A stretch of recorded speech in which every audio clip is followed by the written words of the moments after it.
বেলাল রে, ও বেলাল, জান বাঁচানোর জন্য মিথ্যা কথা বলা যায়?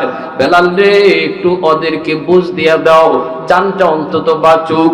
একটা বার তুমি ওদের দেবদেবীর নাম মুখ দিয়ে তুমি বল শোনায় দাও। অন্তরে তো তোমার দেব নাই, দেবী নাই, অন্তরে তো আল্লাহ। এই অন্তরের খবর তো আল্লাহ জানেন। ও বেলাল, একটু এদেরকে খুশি করে দাও না। কিন্তু বেলাল চোখের পানি ছেড়ে বলতেছেন, ভাই আবু বকর, আমি যদি চাই আমার মুখ দিয়ে দেবদেবীর নাম বলবো, কিন্তু আমার জিহ্বা আমার কথা শুনে না। সুবহানাল্লাহ। আমি যদিও চাই, কিন্তু আমার মুখ দিয়ে আমার আল্লাহর নাম ছাড়া কিছু বের হয় না। যারা আল্লাহ নামের জিকির জিহ্বার মধ্যে জব্দ করে নেই রে যুবক, কলিজার ভিতরে যে আল্লাহকে বসায় নেই, তার তো আল্লাহ নাম এমন ভাবে কলিজায় বসে। এজন্যই তো মুহাম্মদুল্লাহ হাফিজি রাহিমাহুল্লাহ তিনি বাথরুমের ভিতরে ঢুকছেন। বাথরুম থেকে বের হওয়ার পরে খাদেম দেখে ওনার মুখ দিয়া রক্ত বের হয়। খাদেম বলতেছে, হুজুর, আপনার মুখ দিয়া রক্ত পড়ে, আপনি কি বাথরুমের ভিতরে পড়ে গেলেন নাকি? মুহাম্মদুল্লাহ হাফিজি বলতেছেন, না রে বাবা, আমি তো বাথরুমের ভিতরে পড়ি নাই, আঘাতও পাই নাই, তাহলে রক্ত বের হয় কেন? মুহাম্মদুল্লাহ হাফিজি কয়, কও কি বলে? ইনি হাত লাগায় দেখেন ঠিকই তো রক্ত বের হইতেছে। এইবার তিনি বলতেছেন খাদেমকে লক্ষ্য করে, বাবা, আমি তোরে সত্য কথাটা বলতে পারি, কেন রক্ত বের হয়, কিন্তু কথা দে, আমার মৌতের আগে তুমি এই কথা কারো কাছে বলবা না। খাঁটি আল্লাহর ওলি কখনো তাদের কারামত মানুষের কাছে নিজে কয় না, কেউ দেখলে তারে কইতেও নিষেধ করে। ঠিক কিনা জোরে বলে? খাঁটি আল্লাহর ওলি যারা, এরা কখনো নিজের কারামতির কথা, বুজুর্গের কথা মানুষের কাছে গায়ে গায়ে বেড়ায় না। ভাইরা বন্ধুরা, মুহাম্মদুল্লাহ হাফিজি তিনি বার বলতেছেন, বাবারে আমি বলতে পারি, বল। কারো কাছে তুই বলবি না? কই, হুজুর ঠিক আছে, ওয়াদা করলাম, আমি কারো কাছে বলবো না, বলেন। এইবার তিনি বলতেছেন, বাবা তাহলে শোন, আমি বাথরুমের ভিতরে ঢুকছি, ঢুকার পরে আমি যখন হাজত ছাড়ব, আমি লক্ষ্য করলাম আমার জিহ্বায় আল্লাহ আল্লাহ জিকির করে, আমার জিহ্বায় আল্লাহ আল্লাহ জিকির করে। বাথরুমের বাহিরেও যে জিহ্বায় সব সময় আল্লাহ আল্লাহ জিকির করত, ঘুমাইতে গেলেও আমার জিহ্বা আল্লাহ আল্লাহ জিকির করত, খাইতাম তখনও জিহ্বায় আল্লাহ আল্লাহ জিকির করত। কিন্তু বাথরুমের ভিতরে তো আল্লাহ আল্লাহ জিকির করা যায় না, কারণ এই জায়গাটা পাক নয়, না পাক। আমি জিহ্বাকে বললাম, তুই বন্ধ কর, জিকির করা বন্ধ কর, এটা পাক জায়গা না, এটা না পাক, এখানে আল্লাহ আল্লাহ জিকির করা যায় না। কিন্তু আমার জিহ্বা আমার কথা শুনে না।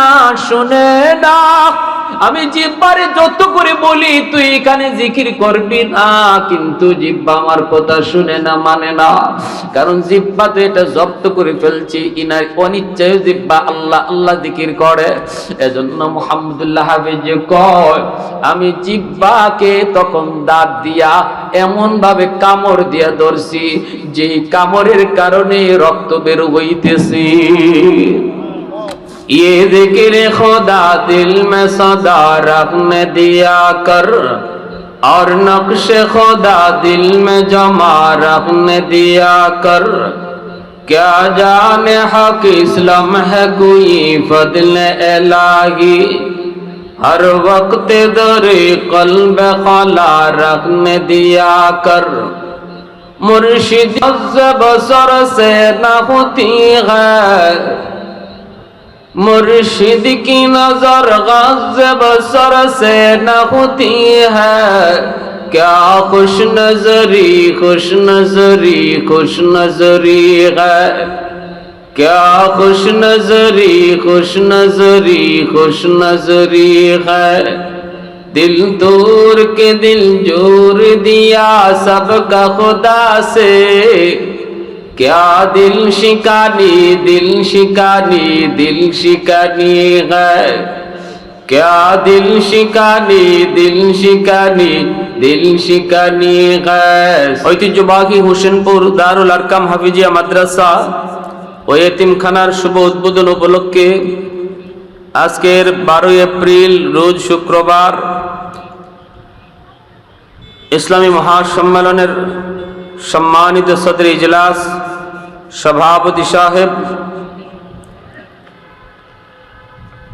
উপস্থিত জাতির বিবেক, জাতির কর্ণধার, এ জাতির সূর্য সন্তান, মঞ্চে আসীন উলামায়ে কেরাম, অত্র এলাকার মুরব্বিয়ানে এজাম, আজকের প্রধান অতিথি জনাব মোহাম্মদ আবুল কালাম আজাদ, জাতীয় সংসদ সদস্য কুমিল্লা 4, আজকের প্রধান বক্তা আন্তর্জাতিক খ্যাতি সম্পন্ন মুফাসসির কোরআন আলহাজ হযরত মাওলানা আল্লামা সাদিকুর রহমান আল আজহারি সাহেব।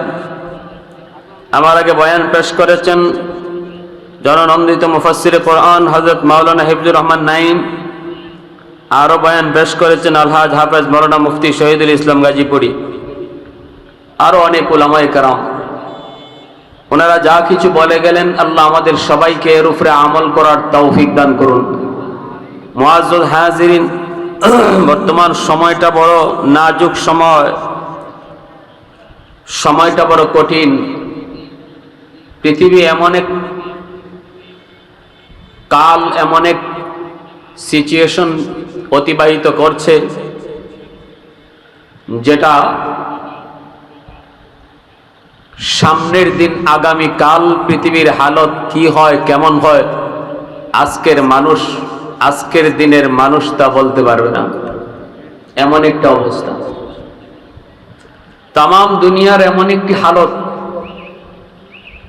আগামী কাল পৃথিবীর হালত কেমন হবে আমরা আজকের দুনিয়ার মানুষ জানি না। গোটা পৃথিবীর সমস্ত বেদিন বেঈমান তারা এক হয়েছে, এজেন্ডা একটাই, বিশ্ব মানচিত্র থেকে মুসলমান মুছে দাও, ইসলামী রাষ্ট্র যেন না থাকে। এই এজেন্ডায় সমস্ত দুশ্মন এক হয়েছে, ঠিক কিনা জোরে বলেন? আমরা দুশ্মনও চিনলাম না, বন্ধুও চিনলাম না। এজন্য আজকে আমাদের কপালে এত মাই, কারণ আল্লাহ নারাজ হয়ে গেছে। আল্লাহ কঠিন থেকে কঠিন ভাবে নারাজ হয়ে গেছে। আল্লাহ বলে, বান্দা ঠিক আছে, তুই যখন আমারে বন্ধু কইলি না, আমারে যখন তুই ডাকলি না, তো যাদেরকে ডাকতেছো ওদেরকে নিয়ে থাকো, দেখি আমি আল্লাহ ওরা কদ্দুর তোমার সাহায্য করে। এবার আল্লাহ তাকায় তাকায় দেখতেছে, আর আমরা মাইর খাইতেছি, আল্লাহরে নারাজ করেছি। অতএব এখনো সুযোগ আছে আল্লাহকে খুশি করার। সব দুশ্মনকে যারা বন্ধু ভাবতেছিলাম, সব বন্ধুকে ছাড়ো, প্রকৃত বন্ধুকে ধরো। তিনি কে? আরো জোরে বলো, তিনি কে? পবিত্র রমজান মাস আমাদেরকে ট্রেনিং শিখায়া গেছে, আল্লাহকে ধরো, আল্লাহকে ধরো বন্ধু, আল্লাহকে বুঝো, আল্লাহকে ডরাও, আর কাউকে ডরাইতে হবে না। আল্লাহকে খুশি করো, আর কাউকে খুশি করা লাগবে না। রমজান মাসে আমরা কাকে খুশি করছি? রোজা রেখে। জোরে বলেন। সারাদিন না খায়া থাকার দ্বারা ভারত খুশি হয়েছে না আল্লাহ খুশি? ভারতকে খুশি করার জন্য কেউ কি সারাদিন না খায়া থাকবো? হ্যাঁ, মোদিরে খুশি করার জন্য সারাদিন না খায়া থাকবেন? আল্লাহকে খুশি করার জন্য সারাদিন না খাইয়েছিলাম, ঠিক কিনা ধরে বলে? এই কথা আল্লাহ ট্রেনিং দিছে, বান্দা একটা মাস ধরে আমি প্রশিক্ষণ দেওয়াইছি যে তুই আমারই শুধু খুশি রাখো। আর আমারে খুশি করতে গিয়ে তুমি সারাদিন না খাইয়াছিলা। পানি তোমার কাছে ছিল, এরপরও পান করো নাই। খানা তোমার পাশে ছিল, এরপরও পান করো নাই। দরজা বন্ধ করে সুযোগ ছিল খাওয়ার, তারপরও খাও নাই। কারণ দিলের ভিতরে আমি আল্লাহরে বসায় রাখছো, কেউ না দেখলেও দেখেন আমার আল্লাহ। এই চিন্তাটা তোমার দিলে রাখছো। বান্দা এই মহব্বতটা, আমি আল্লাহর প্রতি তোমার এই ভালোবাসাটা, এটা যেন তোমার রমজানের পরেও সারা জীবন তোমার দিলে থাকে। এজন্য একটা মাস আমি আল্লাহ তোমারে ট্রেনিং দেওয়াইছি। সুবহানাল্লাহ।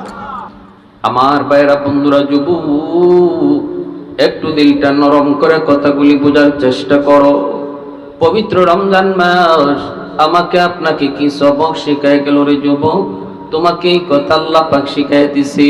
এই সবকটা আল্লাহ পাক শিখাইছে, বান্দা শুধুমাত্র আমি আল্লাহকে খুশি রাখো। আমি তোমার উপর খুশি কিনা এই খেয়ালটা তুমি রাখো। তোমার বিপদে আপদে আমি আল্লাহ তোমার পাশে থাকবো। আলা ইন্না আউলিয়া আল্লাহি লা খাউফুন আলাইহিম ওয়া লা হুম ইয়াহজানুন। আল্লাহ পাক বলেন, বান্দা তুমি যদি আমাকে খুশি রাখতে পারো তাহলে তোমাকে আমি ওলি ঘোষণা দিব। যারা আল্লাহকে খুশি রাখে এরাই মূলত আল্লাহর ওলি। আল্লাহ বলে যারা আমার ওলি তাদের কোনো ভয় নাই, কোনো টেনশন নাই, কোনো পেরেশানি নাই। দুনিয়ার জীবনে যত ভয় ভীতি তাদের সামনে আসবে যুবক, আল্লাহ পাক এইগুলা নিজে দেখবেন। আল্লাহ বলেন বান্দা আমি তোমার বিপদে আপদে তোমার জিম্মাদার। দুশমন যদি তোমার উপর হামলা করে, আজকে ফিলিস্তিনের গাজা দুশমনের হামলা, আল্লাহ পাক বলে তোমার জীবনের যত ভয়, তোমার জীবনের যত ভীতি, আমি আল্লাহ ঘোষণা দিলাম আমি তোমার সাথে থাকবো। সুবহানাল্লাহ, জোরে বলেন। কোনো ভয় নাই, কোনো পেরেশানি নাই, সমস্ত পেরেশানির জিম্মাদারও আমি আল্লাহ হয়ে যাব যদি তোমরা আমাকে খুশি রাখতে পারো। যদি আমাকে খুশি রাখতে পারো, আমাকে খুশি রাখতে পারো। এর যুবক, এজন্য বর্তমান সময়ে আমাদের সবচেয়ে বড় কাজ হলো, সবচেয়ে বড় ডিউটি হলো আল্লাহকে খুশি করা, আল্লাহকে খুশি রাখা। আমরা রমজান মাসে আল্লাহকে খুশি করার জন্য রোজা রেখেছি। এই খুশিটা আমরা রমজানের পরেই বিদায় দিব, নাকি সারা জীবন আল্লাহকে খুশি রাখবো? খালি রমজানে রাখছি এটা বিদায় না, আরো থাকতো? আল্লাহকে খুশি করার যে ট্রেনিংটা রমজানে নিছি, এটা রোজার সাথে সাথে বিদায় দিব না ধরে রাখবো? কারা কারা ধরে রাখবো একটু হাত ধরে আল্লাহরে দেখান তো। আল্লাহ কবুল করো, জোরে বলেন আমিন। তাহলে আল্লাহ খুশি তাকে নামাজ ছাইরা দিলে না নামাজ পড়লে? রমজানে যেভাবে নামাজটা পড়ছো এইভাবে যদি এখনো 5 ওয়াক্ত নামাজ মসজিদে যায় পড়ো, তাহলে বোঝা গেল তুমি সারা জীবন আল্লাহরে খুশি রাখতে চাও, খালি রমজানে না। গুনার সামনে আসলে পরে যদি আল্লাহর ভয়ে গুনাহ ছাড়তে পারো, দরজা বন্ধ, কেউ দেখলো না, রাতের অন্ধকার, কেউ দেখলো না, এরপরও তুমি গুনাহটা করো না। কারণ কি? রমজান মাসে দরজা বন্ধ কইরা রোজা ভাঙ্গার সুযোগ ছিল, এরপরও তুমি রোজা ভাঙ্গো নাই। মানুষের সামনে রোজাদার সাজবার বহু সুযোগ তোমার হাতে ছিল, অথচ দরজা বন্ধ করে পেট ভরে খানা খেয়েছো, দরজা বন্ধ করে পানি পান করেছো, তাও তুমি করো নাই। মানুষের চোখে রোজাদার সাজো নাই, আমি আল্লাহরে খুশি রাখছো। দরজা বন্ধ করে খাওয়ার সুযোগ থাকার পরেও তুমি খাও নাই। আল্লাহ পাক রব্বুল আলামিন বলে এই চিন্তাটা যদি রমজানের পরেও গুনাহ সামনে আসে, তোমার গুনাহ করার সুযোগ ছিল, কেউ দেখে না, এরপরও তুমি করো না। কারণ কি? না, আমি না রমজান মাসে সব সময় খেয়াল রাখছি আমার আল্লাহ আমারে দেখতেছে, এখনো আমার আল্লাহ আমারে দেখতেছে। এই চিন্তা করে যদি গুনাহ থেকে দূরে থাকো, তাহলে বোঝা গেল রমজানও তুমি আল্লাহরে খুশি রাখছো, এখনো আল্লাহরে খুশি রাখতেছো। ঠিক কিনা জোরে কম? এখনো তুমি আল্লাহকে খুশি রাখতেছো। আর যদি দেখা যায় রমজান বিদায় আর আমার এই চিন্তাও বিদায়, এখন আমার সুদের টাকা সামনে আসতেছে, ঘুষের টাকা সামনে আসতেছে, মানুষে না দেখাইয়া আমি এটা নিতেছি, ভোগ করতেছি, খাইতেছি, রাতের অন্ধকারে গুনাহে লিপ্ত হয়ে যাইতেছি। লাভ নাই, আমার জন্য রমজান আইসি আর গেছে, এই রমজান আমার জন্য কোনো সুসংবাদ দিতে বয়ে আনে নাই। আমি রমজান পাইয়া ভাগ্যবানের তালিকায় নাম লিখাইতে পারি নাই। ওই মানুষটাই রমজান পাইয়া ভাগ্যবান, যে মানুষটা রমজানের পরেও, রমজানে যেভাবে আল্লাহরে ভয় করছে, এইভাবে রমজানের পরেও সারা জীবন ভয় করবে। বোঝা গেল ওই মানুষটার এই আমলটা আলামত, এই রোজা তারে নিষ্পাপ বানায় গেছে, নিষ্পাপ বানায় গেছে তারে। আর যে মানুষ রমজানের পরে আবার গুনার কাজে পুনরায় জড়ায় যাবে, এটা আলামত হলো রমজান আইসে গেছে, তার কোনো লাভ হইছে না। তার কোনো কি হইছে না? জোরে বলেন, লাভ হইছে না। কারণ রোজার পরে তার গুনাহ আবার জারি হয়ে গেছে, জারি। রমজান যে গুনাহ মাফের ঘোষণা নিয়ে আসছিল, এটা হয় নাই। আমার ভাইয়েরা, বন্ধুরা, যুবক, এজন্য বলি একটু দিনটা নরম করে কথাগুলি বুঝো। আল্লাহকে যারা খুশি করতে পেরেছে, আল্লাহ তাদের উপর কেমন খুশি। আল্লাহ পাক রব্বুল আলামিন বলেন আমি তোমাদের সমস্ত কাজের জিম্মাদার। যদি তোমরা আমাকে খুশি করা চলো, সমস্ত কাজ করার সময় যদি খেয়াল রাখো এই কাজ করলে আমার আল্লাহ খুশি নাকি নারাজ। যদি বুঝো এই কাজ করলে আমার আল্লাহ নারাজ, ওই কাজ থেকে যদি তুমি নিজেরে দূরে রাখো, রব্বুল আলামিন তিনি সুসংবাদ দেন, ও বান্দা তোমার জীবন নিয়ে তোমার কোনো টেনশন করা লাগবে না, তোমার জিন্দেগি লইয়া আমি আল্লাহ টেনশন করব। সুবহানাল্লাহ। আরেকটু জোরে কন্যা সুবহানাল্লাহ। বেলাল হাফসির মতো মানুষ, কালো চেহারার কোনো ঢক নাই, বংশের কোনো ঐতিহ্য নাই, সেই বেলালে হাফসি তিনি আল্লাহকে খুশি করেছেন, আল্লাহকে খুশি করেছেন। আল্লাহর কাছে কত দামি হয়ে গেলেন, কত দামি বেলাল হয়ে গেলেন। অথচ বংশ তেমন ছিল না, গোলাম বংশ, নিজেও গোলাম, বাবাও গোলাম, আবার চেহারা সুরত কোনো ঢক ডাক ছিল না। সেই বেলাল যখন আমার নবী মায়ার নবীর পার্সোনাল সেক্রেটারি হয়ে গেলেন রে যুবক, নবীজির পার্সোনাল সেক্রেটারি বেলাল, ওই বেলাল হলেন নবীজির এমন পার্সোনাল সেক্রেটারি পিএস। সেই বেলালকে পারমিশন নিয়ে নবীর সঙ্গে সবার সাক্ষাৎ করতে হতো। এমনকি আবু বকর সিদ্দিক, হযরত ওমর ফারুক রাদিয়াল্লাহু তাআলা আনহুমার মতো সাহাবীও নবীর সাথে দেখা করতে বেলালের পারমিশন নিতে হতো। একটু আওয়াজ দিয়ে কইবেন না সুবহানাল্লাহ? আর একটু জোরে বলুন না সুবহানাল্লাহ। তুমি কালো নাকি তুমি গরিব, তুমি ধনী না গরিব, তুমি কালো না সাদা, তুমি বাঙালি না তুমি আরবি, তুমি নারী নাকি পুরুষ, এটা দেখার বিষয় নয়।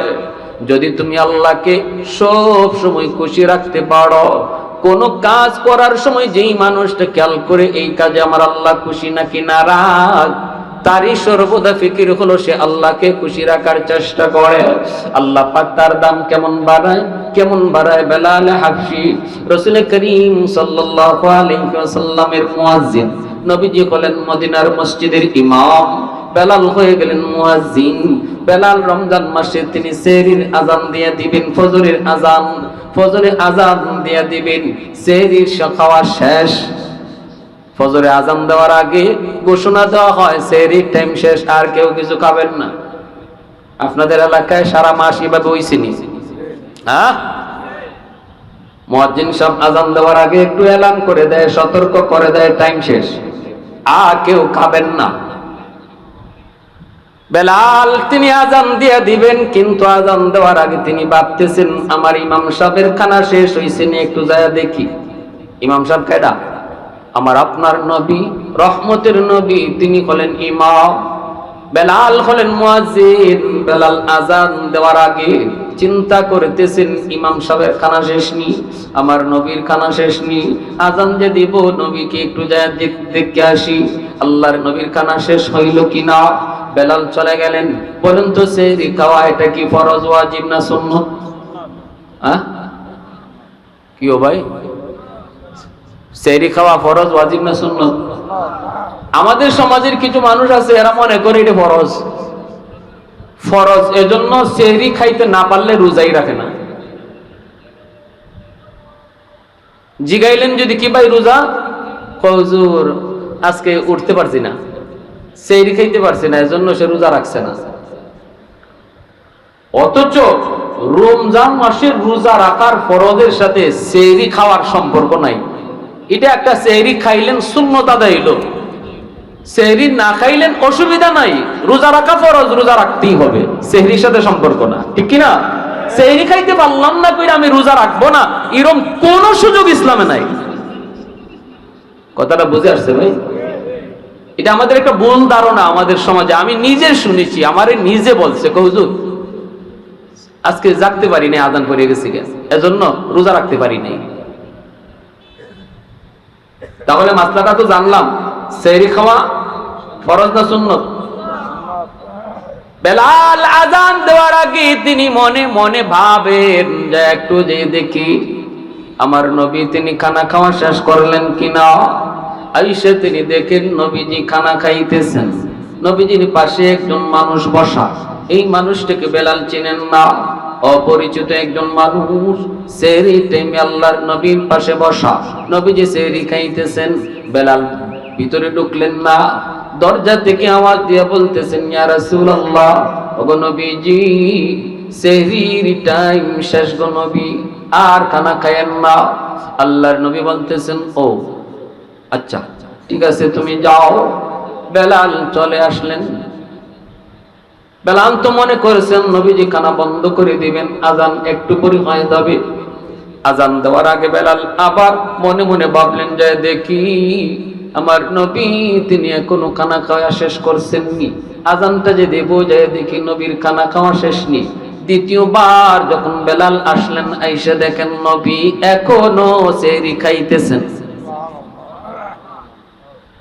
বেলাল বলে, ইয়া রাসূলুল্লাহ, ওগো নবীজি আর খানা খাইেন না গো নবী, সেহরির টাইম শেষ। আমি না আপনার মুয়াজ্জিন, মুয়াজ্জিনের দায়িত্ব হলো ইমাম সাহেবের খোঁজ খবর নেওয়া। ইমাম সাহেব কোথায় আছে, কোন অবস্থায় আছে, এটা মুয়াজ্জিন সাহেবের একটা ডিউটির ভিতরে পড়ে। ইমাম সাহেব কোথায় আছেন এই খবরটা মুসল্লিরা মুয়াজ্জিন সাহেবের কাছ থেকে সঠিকভাবে জেনে নিবে।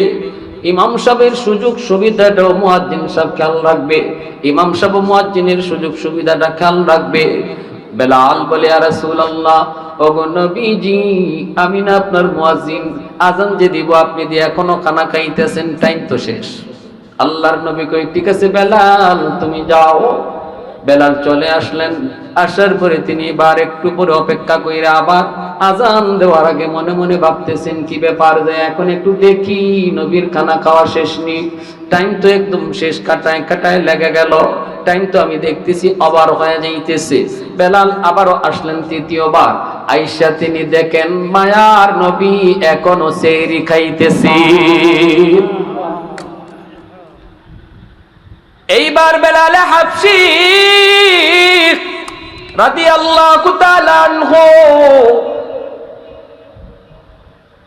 আওয়াজটা একটু উঁচু করে বলতেছেন, ইয়া রাসূলুল্লাহ, ওগো নবীজি আর খানা খায়েন না, সেহরির টাইম ওভার হয়ে গেছে, আর খানা খায়েন না, খোদার কসম, খোদার কসম সেহরির টাইম শেষ। বেলাল যখন বললেন খোদার কসম সেহরির টাইম শেষ, সাথে সাথে আল্লাহর নবী এইবার তাকায়া শুনতেছেন বেলাল কসম খেয়ে বলতেছেন, নবী গো, ও আল্লাহর নবী আর খানা খায়েন না, সেহরির টাইম শেষ, কসম খোদার সেহরির টাইম শেষ। সাথে সাথে নবীজি বলতেছেন, না না আর খানা খাওয়া যাবে না, আমার বেলাল কসম করে ফেলছে। মুখের খানা নবীজি ফালায়া দিয়েছেন, হাতটা ধুয়ে দিয়েছেন, পানিটা পর্যন্ত নবী খান নাই। সাথে সাথে খানা বন্ধ হয়ে গেল। আল্লাহর নবী এইবার চলে আসলেন মসজিদ নববীতে। ফজরের আজান হলো, নবীজি ইমামতি করলেন। এরপরে নবীজি তিনি মিম্বরে বসলেন নামাজের পর। নবীজির একটা আমল ছিল, ফজরের নামাজের পর আমার রাসূল তিনি মিম্বরে বৈশা কথা বলতেন। নবীজি মিম্বরে বৈশে তিনি কথা বলবেন। কথা বলার আগে নবী বলেন, সাহাবীরা রে আসো তোমরা আমার কাছাকাছি বসো। এরপরে নবী বলেন, বেলাল কই আমার বেলাল? বেলাল তিনি বলতেছেন, ইয়া রাসূলুল্লাহ এই যে আমি। সাহাবীরা জানো নি আমার বেলাল কি বলে? নবী গো আপনার মুয়াজ্জিন। আল্লাহু আকবার, জোরে বলেন। জানো নি চিনো নি বেলাল কে? বলে আপনার মুয়াজ্জিন। শুধু আপনার মুয়াজ্জিন না, আরেকজনে কয় আপনার পার্সোনাল সেক্রেটারি। আল্লাহু আকবার। আল্লাহ নবী, মায়ার নবী, দয়ার নবী বলেন, জানো নি আজ তোমরা শোনো আমার বেলালের দাম আমার আল্লাহর কাছে কি পরিমাণ, একটু শোনো, শোনো তোমরা একটু কানটা খাড়া করে শোনো আমার বেলালের দাম আমার আল্লাহর কাছে কি পরিমাণ রে। অথচ তার চেহারা সুরত ভালো না, বংশ বলতে কিছু নাই, মক্কায় তার বাড়িও না, আপন বলতে কেউ এখানে তার নাই। উমাইয়ার গোলাম, যে উমাইয়া তার প্রতিনিয়ত মারতো। কেন? বেলাল ইসলাম গ্রহণ করলো, প্রতিনিয়ত মারতো, প্রতিনিয়ত মারতো। জান যায় অবস্থা বেলালের। ওই অবস্থায় আবু বকর সিদ্দিক আয়েশা বলেছিলেন, বেলাল রে, ও বেলাল, জান বাঁচানোর জন্য মিথ্যা কথা বলা যায়? বেলাল রে একটু ওদেরকে বুঝ দিয়া দাও, জানটা অন্তত বাঁচুক। একটা বার তুমি ওদের দেব দেবীর নাম মুখ দিয়ে তুমি ভুল শোনায় দাও। অন্তরে তো তোমার দেব নাই, দেবী নাই, অন্তরে তো আল্লাহ। এই অন্তরের খবর তো আল্লাহ জানেন। ও বেলাল একটু এদেরকে খুশি করে দাও না। কিন্তু বেলাল চোখের পানি ছেড়ে বলতেছেন, ভাই আবু বকর, আমি যদি চাই আমার মুখ দিয়ে দেবদেবীর নাম বলবো, কিন্তু আমার জিহ্বা আমার কথা শুনে না। সুবহানাল্লাহ। আমি যদিও চাই কিন্তু আমার মুখ দিয়ে আমার আল্লাহর নাম ছাড়া কিছু বের হয় না। যারা আল্লাহ নামের জিকির জিহ্বার মধ্যে জব্দ করে নেই রে যুবক, কলিজার ভিতরে যে আল্লাহকে বসায় নেই, তার তো আল্লাহ নাম এমন ভাবে কলিজায় বসে। এজন্যই তো মুহাম্মদুল্লাহ হাফিজি রাহিমাহুল্লাহ তিনি বাথরুমের ভিতরে ঢুকছেন। বাথরুম থেকে বের হওয়ার পরে খাদেম দেখে ওনার মুখ দিয়া রক্ত বের হয়। খাদেম বলতেছে, হুজুর আপনার মুখ দিয়া রক্ত পড়ে, আপনি কি বাথরুমের ভিতরে পড়ে গেলেন নাকি? মুহাম্মদুল্লাহ হাফিজি বলতেছেন, না রে বাবা, আমি তো বাথরুমের ভিতরে পড়ি নাই, আঘাতও পাই নাই, তাহলে রক্ত বের হয় কেন? মুহাম্মদুল্লাহ হাফিজি কয়, কও কি বলে? ইনি হাত লাগায় দেখেন ঠিকই তো রক্ত বের হইতেছে। এইবার তিনি বলতেছেন খাদেমকে লক্ষ্য করে, বাবা আমি তোরে সত্য কথাটা বলতে পারি, কেন রক্ত বের হয়, কিন্তু কথা দে আমার মৌতের আগে তুমি এই কথা কারো কাছে বলবা না। খাঁটি আল্লাহর ওলি কখনো তাদের কারামত মানুষের কাছে নিজে কয় না, কেউ দেখলে তারে কইতেও নিষেধ করে। ঠিক কিনা জোরে বলে? খাঁটি আল্লাহর ওলি যারা, এরা কখনো নিজের কারামতির কথা, বুজুর্গের কথা মানুষের কাছে গায়ে গায়ে বেড়ায় না। ভাইরা বন্ধুরা, মুহাম্মদুল্লাহ হাফিজি তিনি বার বলতেছেন, বাবারে আমি বলতে পারি, বল। কারো কাছে তুই বলবি না? কই হুজুর ঠিক আছে, ওয়াদা করলাম আমি কারো কাছে বলবো না, বলেন। এইবার তিনি বলতেছেন, বাবা তাহলে শোন, আমি বাথরুমের ভিতরে ঢুকছি, ঢুকার পরে আমি যখন হাজত ছাড়ব, আমি লক্ষ্য করলাম আমার জিহ্বায় আল্লাহ আল্লাহ জিকির করে, আমার জিহ্বায় আল্লাহ আল্লাহ জিকির করে। বাথরুমের বাহিরেও যে জিহ্বায় সব সময় আল্লাহ আল্লাহ জিকির করত, ঘুমাইতে গেলেও আমার জিহ্বা আল্লাহ আল্লাহ জিকির করত, খাইতাম তখনও জিহ্বায় আল্লাহ আল্লাহ জিকির করত। কিন্তু বাথরুমের ভিতরে তো আল্লাহ আল্লাহ জিকির করা যায় না, কারণ এই জায়গাটা পাক নয়, না পাক।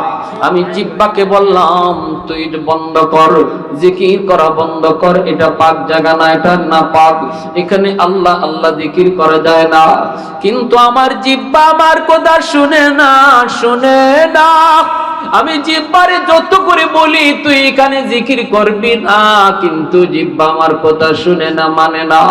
কারণ জিহ্বা তো এটা জব্দ করে ফেলছি, ইনার অনিচ্ছায় জিহ্বা আল্লাহ আল্লাহ জিকির করে। এজন্য মুহাম্মদুল্লাহ হাফিজ কয়, আমি জিহ্বাকে তখন দাঁত দিয়া এমন ভাবে কামড় দিয়া ধরছি, যে কামড়ের কারণে রক্ত বের হইতেছে। मैं तालिब मौला हूँ मेरे इश्क निराला, मैं तालिब मौला हूँ मेरे इश्क निराला, है जुमला जहां जिनके तजल्ली से उजाला, है जुमला जहां जिनके तजल्ली से उजाला। हजरत बेलाल हाबशी রাদিয়াল্লাহু তাআলা ইনিও বলেন, ভাই আবু বকর, তুমি যে কথাটা বলছো যে উমাইয়ারে খুশি করার জন্য আমি একটু দেবদেবীর নাম বলবো, কিন্তু আমি যদি বলতেও চাই তবু আমার জিহ্বা বলে না, জিহ্বা আল্লাহর নামই বলে। তো আস্তে সুবহানাল্লাহ, আর একটু জোরে সুবহানাল্লাহ। আর আমরা ইচ্ছা করেও আমাদের জিহ্বা দিয়ে আল্লাহ বাইর করতে পারি না, ঠিক কিনা? আমাদের হালতটা হইছে এমন, কইয়াও আল্লাহ নাম মুখ দিয়ে বের করানো যায় না, আওয়াজ দিয়েও সুবহানাল্লাহ আনানো যায় না। কিন্তু সাহাবায়ে কেরামের আমল ছিল এমন, তারা না চাইলেও জিহ্বা দিয়ে আল্লাহ বের হয়ে যেত। সুবহানাল্লাহ। এখানে আমরা একটু নড়াচড়া বন্ধ করি, বেশি সময় নিব না, আমি আপনাদেরকে কষ্ট দিব না। জানি ঈদের পরের দিন, মেহমানদারির দিন, ভাইয়ের বাড়ির, বোনের বাড়ির, খালার বাড়ির বেড়াইবার দিন আর বেড়াইবার টাইম, এই টাইমে আপনারা আয়োজন করছেন, যার প্রভাব পড়ছে মাহফিলে। যাই হোক, তারপর আল্লাহর কাছে হাজারো শুকর, আমরা যারা এখানে আসলাম, মাহফিলের লোক কম হলো না বেশি হলো, এটা মাহফিলের সফলতার সার্থকতা না। সার্থকতার সফলতা হলো যদি একজন মানুষও দিল থেকে হেদায়েতের উদ্দেশ্যে বসে আর কিছু কথা আমলের নিয়তে বাড়ি নিয়ে যায়, মাহফিল করানিও সার্থক, আমাদের আশাটাও সার্থক, ঠিক কিনা? আল্লাহর রসুল হাদিস শরীফে বহু নজির আছে, নবীজি এমন দামি দামি ওয়াজ করছেন, দামি দামি ওয়াজ, সময় নিয়ে ওয়াজ করছেন। আল্লাহ নবীর সামনে শ্রোতা ছিলেন মাত্র একজন। আল্লাহু আকবার, জোরে বলেন। একজনকে লক্ষ্য করে নবীজি আধা ঘন্টা 1 ঘন্টা বয়ান করেছেন। এটা হলো আমাদের জন্য দৃষ্টান্ত, আমাদের জন্য মডেল। এজন্য মনে রাখবেন, আমরা যারা এখানে আসলাম, আসাটাই সার্থকতা না। আমরা যদি এখানে আসি আমলের নিয়তে, আর 2-1টা কথা আমল লইয়া আমরা বাড়ি যাইতে পারি, কিছুটা দিলের ভিতরে বুঝ নিয়ে যাইতে পারি, তাহলে এই তো বড় আয়োজন যারা যুবকরা করছে তাদের করানোটাও সার্থক। আমাদের দূর দূরান্ত থেকে, আমি আসছি সিলেট থেকে, দূর থেকে আসাটাও আমাদের জন্য সার্থক, আপনাদের বসাটাও সার্থক। এই আনন্দের দিনে যে টাইমটাতে আপনারা মেহমানদারি করানোর কথা, মেহমান হয়ে যাওয়ার কথা, এতটুকু কোরবানি যারা স্বীকার কইরা, কোরবানি কইরা যারা আল্লাহর জন্য এখানে আসছেন বসছেন, আল্লাহ আমাদের প্রত্যেককে হেদায়েত দান করুন। সবাই বলে আমিন। আর একটু জোরে বলে আমিন। মুআজ্জাজ হাজিরিন, বাছাই করে আল্লাহ এখানে এনেছেন। দেখি আজকের এই এত বড় একটা, মানে যেটাকে আমাদের সামাজিক সমস্যা বলি, যে ঈদের পরের দিন এটা কেমনে হয়, আমি অমুক খানো যাবো, অমুক জায়গায় যাব। আল্লাহ বলেন এটাই পরীক্ষা, দেখি তুমি আমারে ভালোবাসো নাকি আত্মীয়কে ভালোবাসো, দেখি তোমার অন্তরে কার ভালোবাসা বেশি। আমরা যারা এখানে বসলাম, আমরা পরীক্ষায় পাশ করেছি, আমাদের দিলে আল্লাহর ভালোবাসা বেশি, ঠিক কিনা জোরে বলেন? আল্লাহর ভালোবাসা বেশি, এটা প্রমাণ হয়েছে। এবার আল্লাহর কাছে দোয়া করবো, আল্লাহ আমাদের আশা বসাটাই শেষ না, আমাদের বসাটাকে তুমি কবুল করো। সবাই কোন আমিন। আবু বকর সিদ্দিক রাদিয়াল্লাহু তাআলা আনহু নবীজির কাছে চলে গেলেন, যায় বলতেছেন, ইয়া রাসূলুল্লাহ, বেলাল কোনোভাবেই দেবদেবীর নাম মুখ দিয়ে বলবে না, কিন্তু আমি যে নির্যাতন দেখেছি গো নবী, বেলালকে মেরে ফেলবে, যে কষ্ট, যে নির্যাতন করতেছে, আমার মনে হয় বেলালকে মেরে ফেলবে। ইয়া রাসূলুল্লাহ, যদি আপনি অনুমতি দেন তাহলে আমি বেলালকে তার মালিক উমাইয়ার কাছ থেকে কিনে নিয়ে আনবো। রাসূল বলেন, তাহলে তো ভালো হয়। আবু বকর, যাও তুমি যে বেলালকে কিনে আনো আর নেও, তুমি যে টাকা দিয়ে বেলালকে কিনবা, আমি রাসূলেরও কিছু টাকা সাথে নেও। কিয়ামতের মাঠের জন্য আমি নবীও বলি, আল্লাহ বেলালকে শুধু আমার আবু বকর কিনে নেই, তোমার বেলালকে আমি নবীও কিনছি। সুবহানাল্লাহ, জোরে বলেন। দেখেন আল্লাহর রাসূল সাল্লাল্লাহু আলাইহি ওয়াসাল্লাম বুঝতে পারছেন বেলালের মাকাম, মর্যাদা আল্লাহর কাছে কি পরিমাণ। আমি নবীও যেন আল্লাহর কাছে বলি, আল্লাহ আমারও কিছু টাকা ছিল। সুবহানাল্লাহি ওয়া বিহামদিহি, সুবহানাল্লাহিল আযীম। এইবার হযরত আবু বকর সিদ্দিক রাদিয়াল্লাহু তাআলা আনহু 10 স্বর্ণ মুদ্রা নিয়ে তিনি চলে আসলেন উমাইয়ার কাছে। আয়েশা বলতেছেন, উমাইয়া বল, তুমি কি বেলালকে বিক্রি করবা? উমাইয়া বলে, আবু বকর, আমি তো বেলালকে বিক্রি করার জন্য প্রস্তুত দেবে, কারণ বেলালকে দিয়ে আমার কোনো কাম হয় না। বেলাল আমার কোনো কথাই তো শুনে না, কোনো কথা শুনে না, কোনো কাম করে না, কোনো কাজ করে না, শুধু মুখে মুখে আহাদ আহাদ বলে। এই গোলামকে আমার রাখার প্রয়োজন নাই, বিক্রি করে দেব। ঠিক আছে, তুমি কিনতে চাও? আবু বকর তখন বলেন, আমি কেনার জন্য এসেছি। বলো তুমি বেলালের দাম কত? উমাইয়া বলে 10 দিরহাম, 10টা স্বর্ণ মুদ্রা। এই কথা বলতেই আবু বকর সিদ্দিক বলেন, নেও 10 স্বর্ণ মুদ্রা। উমাইয়া তখন বলে, আবু বকর, আমি মনে করেছিলাম তুমি খুব চালাক মানুষ, কিন্তু এখন বুঝতেছি তুমি চালাক না, তুমি বোকা। আবু বকর বলে, কেন? উমাইয়া বলে, আমি দাম চেয়েছি 10টা স্বর্ণ মুদ্রা, তুমি 10 স্বর্ণ মুদ্রাই দিয়ে দিলা, অথচ আমি তো একটা স্বর্ণ মুদ্রা দিলেও বেলালকে বিক্রি করে দিতাম, কারণ এই বেলালের কোনো দাম আমার কাছে নাই। এই কথা বলতে আবু বকর তিনি বলতেছেন, উমাইয়া রে, রতনে রতন চিনে। আল্লাহু আকবার। আমার বেলালের দাম, বেলালের কি পরিমাণ দাম তুমি বুঝো নাই, বুঝেছেন আমার নবী। এজন্য নবীও কিছু টাকা দিয়ে দিছে আমার টাকার সাথে। তুমি তো বেলালকে চিনো নাই রে, বেলালকে চিনছেন আমার রাসূল, বেলালকে চিনছি আমি আবু বকর, বেলালকে চিনছেন আমার আল্লাহ। অতএব তুমি উমাইয়া চরম বোকা, চরম বোকা। তুমি যদি আমার কাছে 100টা স্বর্ণ মুদ্রাও চাইতা, আমি আবু বকর 100 স্বর্ণ মুদ্রা দিয়েও কিনে নিতাম। একটু জোরে আওয়াজ দিয়া কন্যা সুবহানাল্লাহ। কৌনৈন মুখতার খুদা তুমকো বানায়া,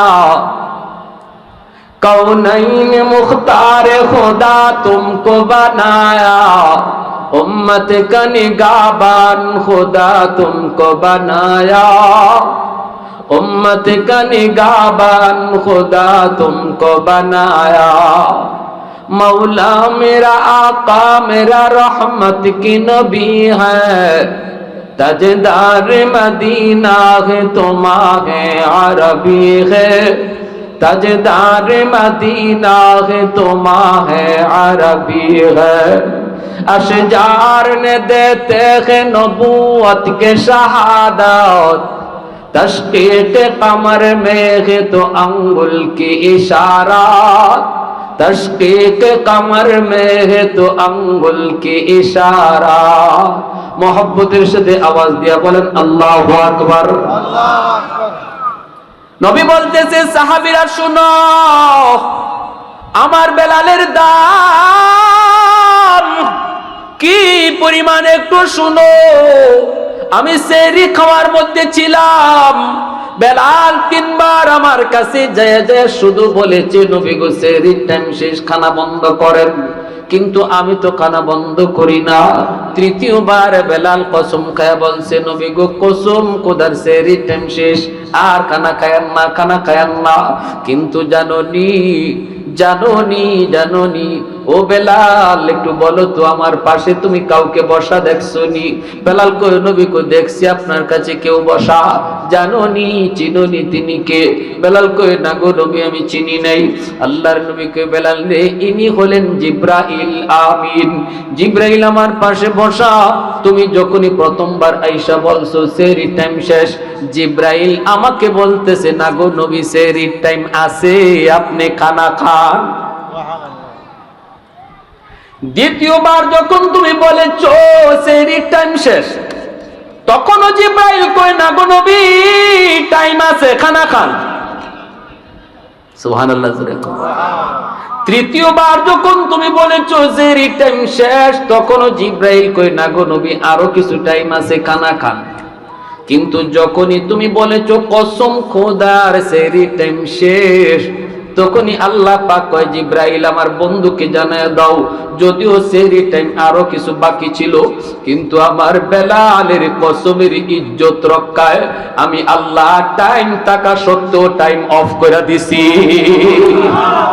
আর একটু জোরে সুবহানাল্লাহ। কি পরিমাণ মর্যাদা বেলালের, কি পরিমাণ দাম।